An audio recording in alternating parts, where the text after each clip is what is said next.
रात के तकरीबन 10 बज रहे थे। राजीव अपनी साइकिल से घर को वापस लौट रहा था। उसने एक हाथ से साइकिल का हैंडल और दूसरे में अपना मोबाइल पकड़ा हुआ था, जिसकी फ्लैश लाइट की रोशनी में वो रास्ता देखते हुए आगे बढ़ रहा था। जंगल के सन्नाटे को चीरती उल्लू और सियारों की आवाज़ से उसे ज़रा भी डर नहीं लग रहा था, क्योंकि उसको अब इन सबको रोज़ाना सुनने की आदत सी बन गई थी। हाँ, बस आधा घंटा और उसके बाद गांव आ जाएगा। आज तो दुकान पर बहुत काम था। इतनी थकान है, कम से कम 8 रोटी तो खाऊंगा ही। उसको सड़क पर लाल लाल रंग बिखरा हुआ नजर आया, लेकिन उसने उसको नज़रअंदाज करके वहाँ से निकलना चाहा, पर ऐसा करने में वो कामयाब नहीं हो पाया। जैसे ही उस रंग के ऊपर उसकी साइकिल का टायर चढ़ा, साइकिल स्लिप हुई और वो गिर पड़ा। कमबख्त, ये भी मेरे साथ ही होना था। उसके दोनों हाथ जमीन पर थे और वो रंग उसके हाथों पर लग चुका था। तब उसने नाक के पास लाकर अपने हाथों को सूंघा तो अरे, ये तो खून है। वह जल्दी से उठा और अपनी साइकिल को खड़ा किया। तभी उसको एक भयानक आवाज सुनाई दी। सुनने में यह आवाज किसी भेड़िए के गुर्राने की लग रही थी। इस आवाज को सुनकर उसका गला सूखने लगा। वह साइकिल पर बैठ वहां से भागने ही वाला था कि तभी जंगल से झाड़ियों को चीरता हुआ एक बेहद ही भयानक जीव उसके सामने आ खड़ा हुआ। उसके पैर और हाथ बालों से भरे थे। नाखून और दांत वनमानुष के जैसे लग रहे थे। चेहरे और सर पर एक भी बाल नहीं था। आंखों की पुतलियां लाल थी। उसे देखकर राजीव की आंखें फटी की फटी रह गईं और दिल की धड़कनें रुक सी गई।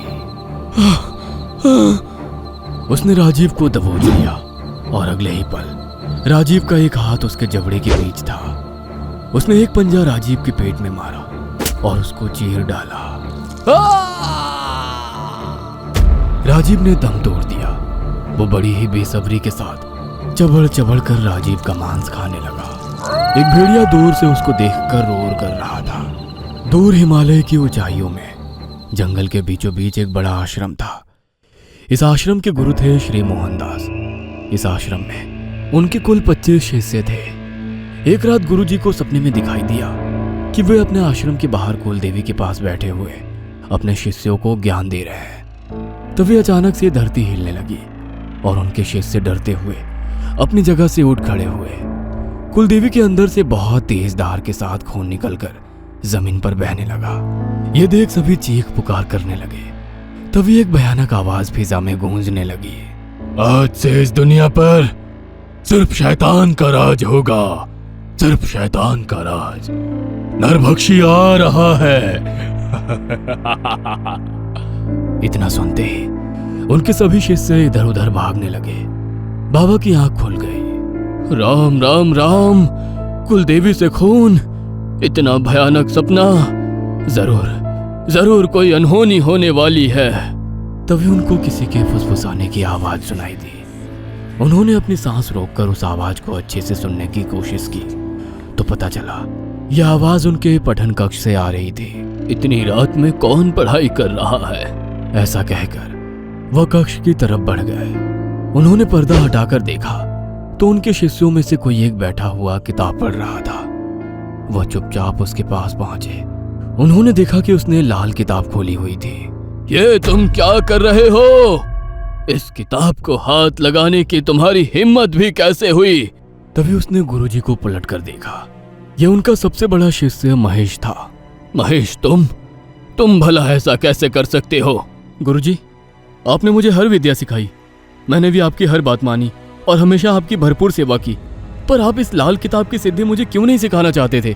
यह किताब काली दुनिया के दरवाजे को खोलने का रास्ता है। अगर यह गलत हाथों में लग गई तो इतना समझ लो कि इसमें लिखी सिद्धियों से दुनिया में प्रलय आ सकता है।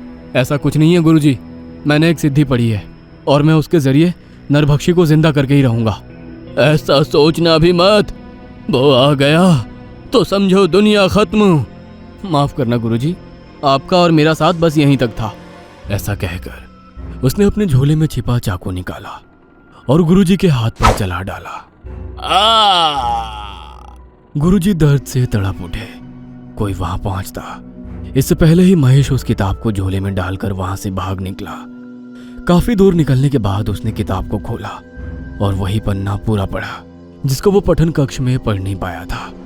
उसको पूरा पढ़ने के बाद वो शैतानी अंदाज में हंसते हुए बोला, अब मुझे नरभक्षी का दांत हासिल करना है, उसके बाद आगे की विधि पूरी करूंगा। 3 दिन का सफर पैदल ही तय करने के बाद वो एक सुनसान जगह पहुंचा। उसके हाथ में एक मशाल थी और वो एक गुफा के सामने खड़ा था। यही वो गुफा है जिसमें उसने आखिरी सांस ली थी। मुझे जल्दी करके उसको ढूंढना पड़ेगा। वो उस गुफा के अंदर घुस गया। रास्ते में उसको जानवरों के कंकाल नजर आते, कहीं किसी का हाथ, कहीं किसी का पांव, और कभी उसको मानव कंकाल भी नजर आया। लेकिन इन सबको नजरअंदाज करते हुए वो आगे बढ़ता जा रहा था। तकरीबन 1 घंटा चलने के बाद वह एक जगह पहुंचा जहां की मिट्टी लाल नजर आ रही थी। किताब में इसी लाल मिट्टी के बारे में लिखा था, शायद यही सही जगह है। उसने अपना झोला उतारा, मशाल को दीवार से सटाकर खड़ा कर दिया और फिर लाल मिट्टी को जमीन से हटाने लगा। काफी देर खोदने के बाद एक गड्ढा सा बन गया और दिमाग को सड़ा देने वाली बदबू उस गड्ढे से आने लगी। आखिरकार उसका हाथ किसी चीज से टकराया। उसके चेहरे पर खुशी छलक आई। उसने उसको निकालकर देखा तो वो किसी जानवर की खोपड़ी जैसी नजर आ रही थी। मिल गया, मिल गया। उसने उस खोपड़ी को निकाला और अपने झोले में डाल लिया। तभी गुफा में भौचाल आ गया।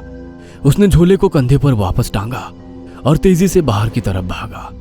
जैसे ही वह बाहर पहुंचा, एक चट्टान गिरी और गुफा का मुंह बंद हो गया। शुक्र है बच गया। अब वो एक जंगल में पहुंचा जिसके पास ही द्वारका नाम का एक गांव था। जंगल में बैठकर उसने खोपड़ी को अपने सामने रखा। एक एक करके अपने झोले से तंत्र मंत्र का सामान निकाला, फिर उस खोपड़ी को उपासना करने लगा। ऐसे ही रात में रोजाना वो उसकी उपासना करता रहा। तीसरी रात को उस खोपड़ी की आंखें किसी लाइट की तरह जलने लगी और उसके अंदर से आवाज आनी शुरू हुई, मैं तुम्हारी उपासना से बहुत खुश हूँ महेश। उम्मीद है तुम भी मेरी उम्मीदों पर खरे उतरोगे। आप मुझ पर भरोसा कर सकते हैं। मुझे शक्तियां प्रदान कीजिए ताकि मैं आगे की विधि पूरी कर सकूं और जल्द से जल्द आपका एक नया अवतार, एक नया नरभक्षी इस दुनिया में ला सकूं। अवश्य मेरे भक्त, अवश्य। ऐसा कहते ही खोपड़ी के माथे से ऊर्जा निकली और महेश के सीने पर किसी लेजर लाइट की तरह पड़ी। कुछ देर बाद महेश को अपने खून के अंदर कुछ अलग तरह का संचार होते हुए महसूस हुआ। जाओ, आगे की विधि पूरी करो। ऐसा कहते ही खोपड़ी के अंदर से निकल रही लाइट बंद हो गई और उस खोपड़ी का एक दांत सोने के जैसा चमकने लगा। उसने वो दांत उस खोपड़ी से निकाल लिया तो खोपड़ी अपने आप जलकर राख बन गई। उसने उस दांत को एक काले धागे में बांधा और अपने गले में डाल दिया। अगली सुबह वो द्वारका गांव की सरहद के पास बैठकर तपस्या करने लगा। धीरे धीरे गांव के लोगों ने उसके पास आना शुरू किया और उससे अपनी परेशानियों का समाधान पूछा। उसने अपनी शक्तियों के जरिए कई गांव वालों की मदद की और कुछ ही दिनों में वो मशहूर हो गया। अब गांव के लोगों ने मिलकर उसके लिए एक शिविर बनवा दिया जिसके अंदर वो आराम से रहने लगा। इसी गांव में सुधीर अपनी पत्नी पार्वती के साथ रहता था। शादी के कई साल गुजरने के बाद भी पार्वती को बच्चा नहीं हुआ था। सुनिए जी, हमने इन 2 सालों में कितने चिकित्सक और बाबाओं को दिखाया, लेकिन उनसे हमें कोई फायदा नहीं हुआ। लेकिन ये महेश बाबा जो गांव में आए हैं, इनकी चर्चा पूरे गांव में है। हमें एक बार इनसे चलकर बात करनी चाहिए। मुझे तो अब कोई उम्मीद नजर नहीं आ रही, लेकिन तुम कहती हो तो एक बार चलकर देख लेते हैं। आपस में रजामंदी करके दोनों महेश के शिविर में पहुंचे। प्रणाम बाबा। प्रणाम बाबा, हमारे पूरे गांव में आपके चमत्कार के चर्चे दिन ब दिन बढ़ते जा रहे हैं, इसलिए हम आपके पास बड़ी उम्मीद लेकर आए हैं। मिल जाएगा। एक औलाद चाहिए ना, मिल जाएगी। यह सुनकर दोनों बहुत खुश हो गए। बाबा, अगर ऐसा है तो हम आपका एहसान जिंदगी भर नहीं भूलेंगे। तुमको औलाद केवल काले इल्म के जरिए ही मिल सकती है। हम तैयार हैं बाबा, काले इल्म के जरिए ही सही। मेरी गोद तो सूनी नहीं रहेगी ना? ठीक है, 3 दिन बाद अमावस्या की रात है। मैं तुमको अपनी विद्या के जरिए काली दुनिया में भेजूंगा। कुछ ही समय में तुम वहां से वापस आ जाओगी। उसी रात तुम दोनों को एक होना है। कुछ दिन बाद तुमको एहसास हो जाएगा कि तुम माँ बनने योग्य हो चुकी हो। जैसा आप कहें बाबा। दोनों वहां से खुशी खुशी घर वापस आ गए। तीसरी रात जो कि अमावस्या की थी, दोनों महेश के पास पहुंचे। महेश कुंड के सामने बैठा था। उसके पास ही उसने आटे से एक गोल घेरा बना रखा था। सुधीर, तुम इस अग्नि के सामने बैठ जाओ और पार्वती, तुम इस गोल घेरे में बैठो। यह सुनकर दोनों महेश की बताई जगहों पर बैठ गए। दोनों हाथों को जोड़ो और अपनी आंखें बंद रखना। दोनों ने हाथ जोड़ आंखें बंद की और फिर महेश ने भी कुंड में आहुति डालते हुए मंत्र जाप करना शुरू कर दिया।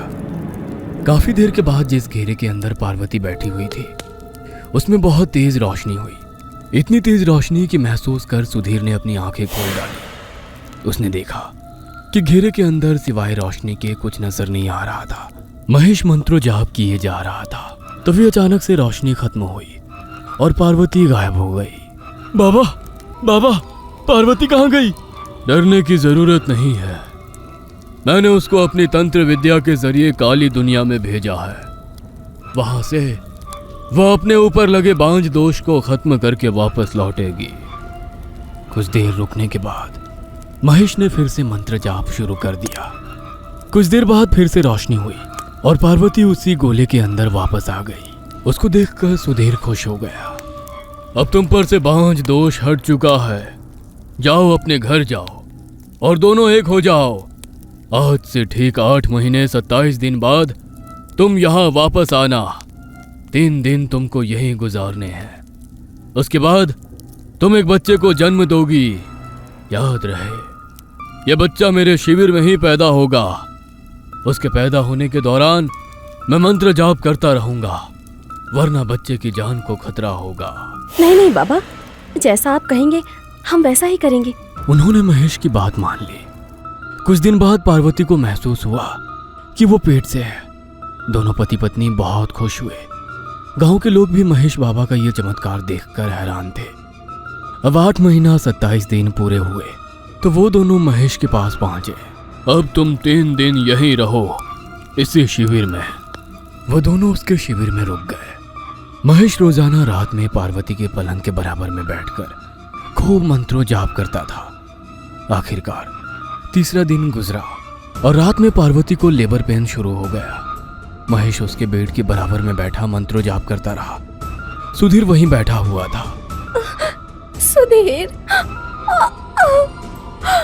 सुधीर। पार्वती दर्द में तड़प रही थी। महेश खड़ा हुआ और उसने पार्वती के पेट पर हाथ फेरा। चले आओ, इस दुनिया में आपका स्वागत है। आ जाओ मेरे देवता। ऐसा कहकर उसने जोर जोर से कोई मंत्र पढ़े। पार्वती का दर्द अब ज्यादा बढ़ गया। तभी उसका पेट फाड़कर एक छोटा सा खूंखार हाथ बाहर आया।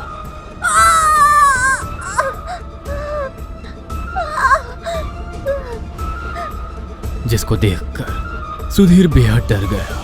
बाबा, ये क्या हो रहा है?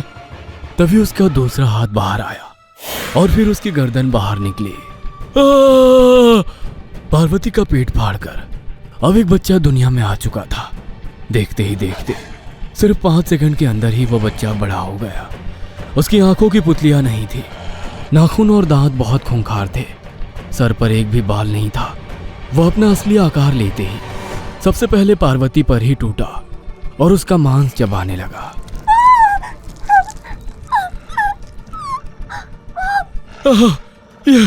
ये तो शैतान है।